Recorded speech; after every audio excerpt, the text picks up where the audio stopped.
At this time, I would like to introduce a freshman, but she has truly hit the ground running.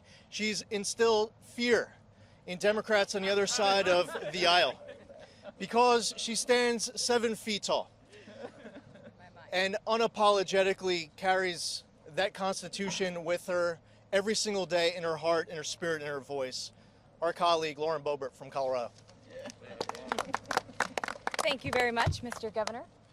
And I want to thank my friend and colleague, Ms. Tinney, for leading on this issue. And I want to thank Whip Scalise, who has always been a fierce fighter of the Second Amendment and unfortunately even took one for the team here in Washington, D.C. This was something that sparked my interest when I first arrived here. And I started looking at the shootings that had taken place here on these grounds and even nearby with my now colleagues. This was something that I wanted to be sure we all had a right to protect ourselves against. And as my colleague, Mr. Lee Zeldin, had mentioned, maybe I've struck some fear in the Democrats, but their way of handling that is to install metal detectors.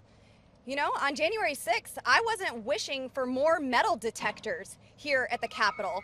I was pretty pissed off that I was stripped of my Second Amendment right as an American citizen not to be able to personally defend myself. This right to keep and bear arms is not a second-tier right. This is not a privilege or a benefit. This is a right. And Democrats need to keep their dirty, filthy, corrupt, greedy hands off of our rights. Our founding fathers so beautifully crafted the Constitution and the Bill of Rights because they didn't want to reimpose tyranny upon themselves. They had just fought and won a war to make sure that they were free from a tyrannical, overreaching government.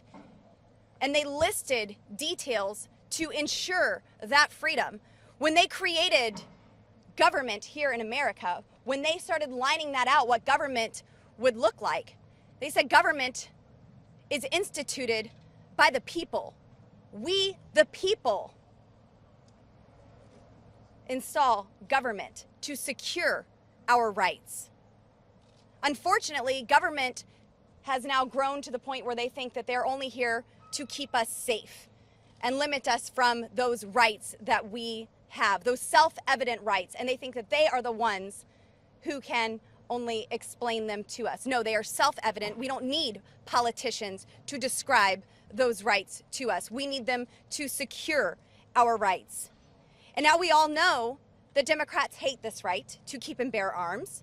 And we know that they know it says it shall not be infringed. It is a pillar of the left's platform to attack and dismantle this constitutional right. Literally, Democrats' argument before the Supreme Court is that the Second Amendment only applies to one's home. Really? Is that the best that they could come up with? That it only applies to your home? What other rights in our Constitution only apply to your home? The First Amendment? The third, the fourth, actually the third is the only one that mentions home, and Supreme Court kind of got that a little twisted, didn't they? They used it outside of the home. But no, this is really just a Joe Biden level argument. It's old, it's tired, it's laughable, and it's weak. There are just a couple of examples that I could go through today, but we have a lot of people out here that want to talk to you about the Second Amendment. But I have the honor of speaking with Dick Heller tonight. And he took a bold stand and won a landmark case for our Second Amendment rights. And it's because of Mr. Heller and his boldness that I currently have a Washington, D.C. concealed carry permit and have the right to protect myself here where crime is on the rise. Gun rights are for all races, for all creeds, for all genders, both of them. Gun rights do not discriminate and should not be narrowly applied. And gun rights certainly weren't intended to be restricted to one's home. I've said it before and I'll say it again, the Second Amendment isn't a second-tier right. And if this right is not absolute, then all of our rights are at risk of being taken away.